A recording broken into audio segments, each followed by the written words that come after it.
Because most time people wonder why their speaker will not play out. I mean, when they don't have, if they don't have sound, if they are playing music or anything, it's because of this charging port.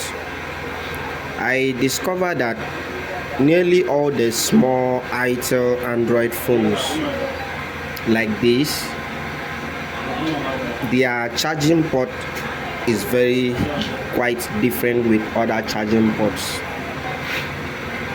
When you remove the original charging port, the CARICOM charging port from this downboard, the one you will fix is not the same, and the base space, the charging port base space is no more the same, and it's not the same like the charging port we buy in the market.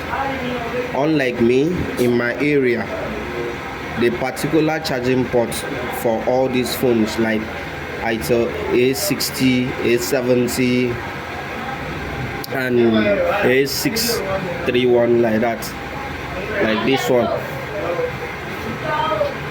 this very one, this Itel, this is the one I'm working right now, and somebody has already worked on this phone before, still the charging port, and the person has been using Bluetooth or headset, either earphone, to use and play whatever she's playing with, because this phone doesn't play speaker out. So this is what I find out on my own, and I want to let everyone out there, every engineer out there, to also know about this. When fixing this charging port, like this is a charging port now, a new charging port. These legs here, the 4 legs are to be fixed here. But as we can see in my own, I've not fixed it.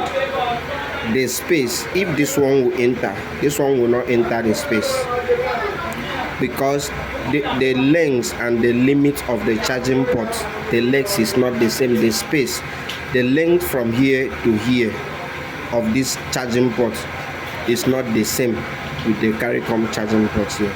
So what we need to do is, when you get this charging port, you use either your picker or your plier to straight these legs. When you straight it, you fill this place with lead, the base with lead. When you fill it with lead, now place the charging port. I just discovered this late when I've already finished fixing it. That's why I'm explaining this now. When you place the charging port, you now use your hand or anything to hold on the charging port, and you store it. When you now store the 4 legs with your lead and paste, and you see that the thing has hold with this base, as you can see, this one, you can see I've laid it all, I've stored it all, I've straightened the legs, both the 4 legs, none of them. It's only this one that will enter. And if these 2 legs, this one and this one, enter the base and base very normal, the connections here will no more the same, will not get connected the same. It's either this side will rise up and this side will go down. So to have this equal, you have to straight the legs and fill up this place with lead, so that this charging port will not pull out, no matter how they will use, no matter how force it will use on it to block charger, it won't block out. Then after storing this place, and you have to set it well with these connections here before you store it. Then after storing it, that's only when you can get to run all these legs before it can connect and charge. And mind you, there's a way you will run these legs late with these legs, and it will charge. It will not charge fast. It will not add the percentage as the way it's supposed to act. You might think maybe the charging port is wrong, is fixed wrongly or there's another problem somewhere.